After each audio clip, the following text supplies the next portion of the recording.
जय गुरुदेव। सद्गुरु के लक्षण। अब श्री महेश्वर भगवती से योग दीक्षा के उपयुक्त सामर्थ्यवान गुरु के लक्षण कहते हैं। जिसका वेश शुद्ध वस्त्र से सुशोभित एवं मनोहर हो, जो शारीरिक सब अवयव से सुंदर तथा सर्व शुभ लक्षण संपन्न हो, जो सब शास्त्रों के अर्थ का तत्व जानता हो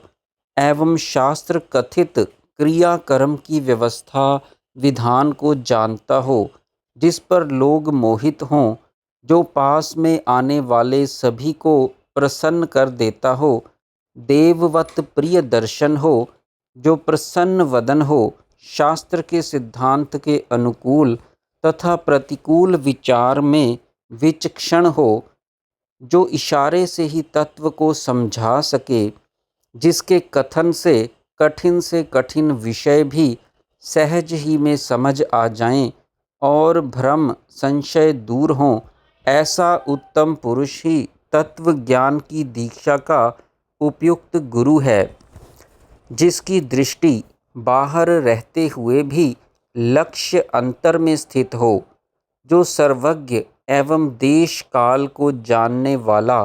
त्रिकालदर्शी है, सिद्धियां जिसकी आज्ञा में हैं, जिस किसी को जो आज्ञा देता है सो सिद्ध होती है,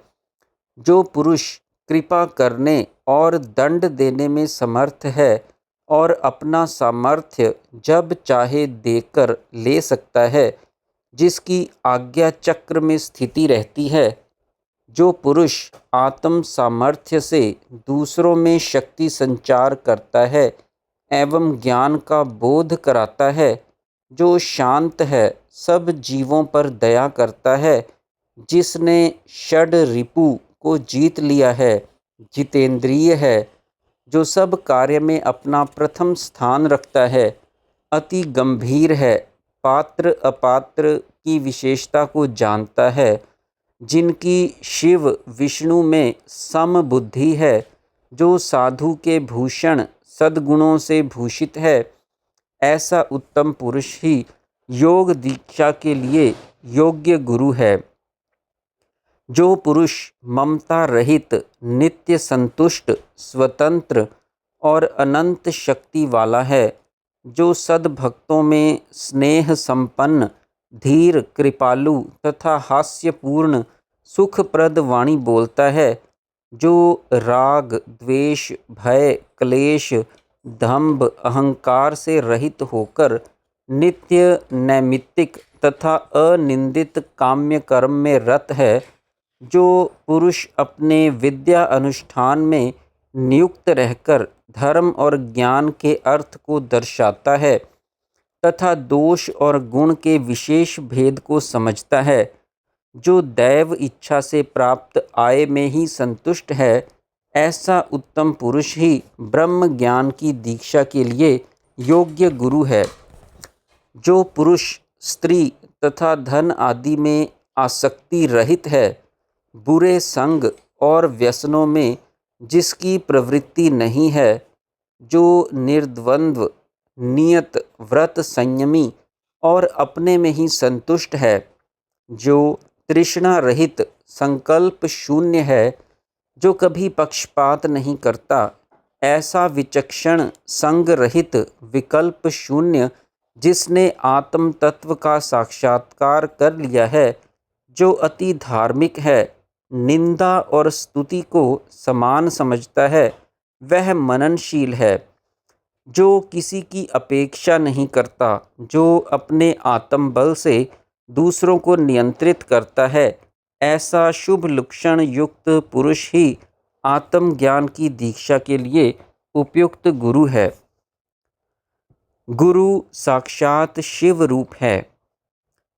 जो परमात्मा शिव अनंत अव्यय अज निष्कल व्योमकार मन रहित सर्वत्र सूक्ष्म है, वह शिव कैसे पूजा जा सकता है। अतएव साक्षात शिव ही गुरु रूप का आश्रय करके भक्ति द्वारा पूजित होता है और भुक्ति तथा मुक्ति देता है।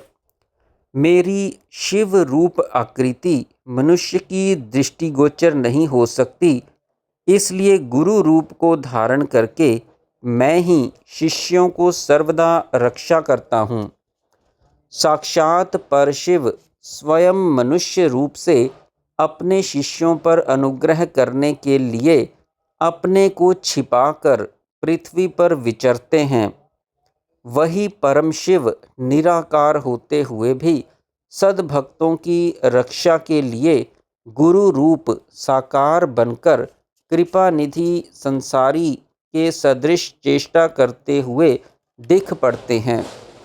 पाप कर्म वाले लोग गुरु को मनुष्य रूप से देखते हैं,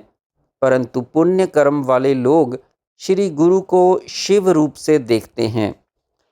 साक्षात परम तत्व स्वरूप श्री गुरु को नेत्र के सामने प्रत्यक्ष रहते हुए भी भाग्यहीन मनुष्य नहीं देखते, जैसे अंधे लोग उदय हुए सूर्य को नहीं देखते। अतएव यह सत्य है कि गुरु ही साक्षात सदाशिव रूप है, इसमें कोई संदेह नहीं है। क्योंकि यदि गुरु ही सदाशिव रूप ना होते तो भुक्ति और मुक्ति कौन दे सकता है। इसलिए सदाशिव और श्री गुरु इनमें कोई भेद नहीं है, परंतु जो लोग भेद देखते हैं वे पापी हैं। गुरु ही उपदेशक रूप को ग्रहण करके जीव के बंधनों को जड़ से काटकर परम पद को प्राप्त कराते हैं,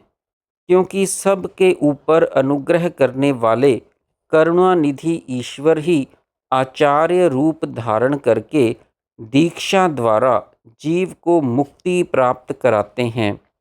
वहीं शिव गुरु रूप में स्थित होकर पूजा ग्रहण करते हैं और गुरु रूप ग्रहण करके संसार बंधन का नाश करते हैं।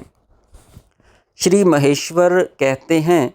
कि जीव के बंधन का मूल कारण मन के ही संकल्प विकल्प हैं।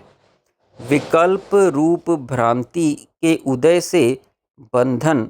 और उसके अस्त से चित्त लय होने पर मोक्ष की प्राप्ति होती है। इसलिए जो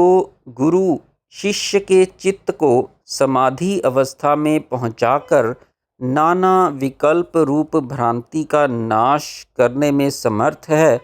उनको ही सद्गुरु जानना चाहिए।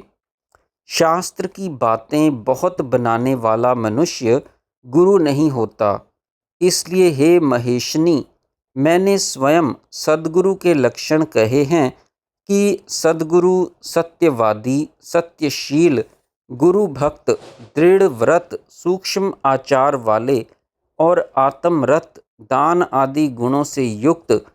कपट तथा लोभ आदि से रहित और उत्तम कुल में उत्पन्न हुए होते हैं। मनुष्य को चाहिए कि ऐसे लक्षण देखकर सद्गुरु को पहचान लेवें और यत्नपूर्वक उनका सत्संग करें। तभी उनकी कृपा से मन की शांति और परम पद की प्राप्ति होती है। आधि भौतिक, आधि दैविक तथा आध्यात्मिक त्रिताप से संतप्त संसारिक मनुष्यों को सम्यक रूप से जो सद्गुरु श्री विष्णु भगवान की शरण में पहुंचा देते हैं, जो सुषुम्ना मार्ग में स्थित षट चक्रों का भेद करने में कुशल हैं और षडध्व अर्थात वर्णपद, मंत्र कला, भुवन और तत्व के ज्ञान में पारंगत हैं और पिंड, कुंडलिनी शक्ति, पद, हंस रूप बिंदु एवं रूप अतीत पर ब्रह्म का विवेचन करने की क्षमता रखते हैं, संध्या त्रय के विशेष ज्ञान को जानते हैं, जो षड चक्र के मार्ग की शुद्धि रखने में समर्थ हैं, मंत्र चैतन्य के जानने वाले हैं, ऐसे पुरुषों को मुझ स्वयंभू ने गुरु कहा है। मंत्र तथा तंत्र के रहस्य को, उनके चैतन्य भाव को, जागृत कुंडलिनी शक्ति की गति को और मंत्र सिद्धि के साधन के कौशल को जो विधिवत जानते हैं, वे ही गुरु हैं। और दूसरे मनुष्य गुरु नहीं हो सकते। जय गुरुदेव।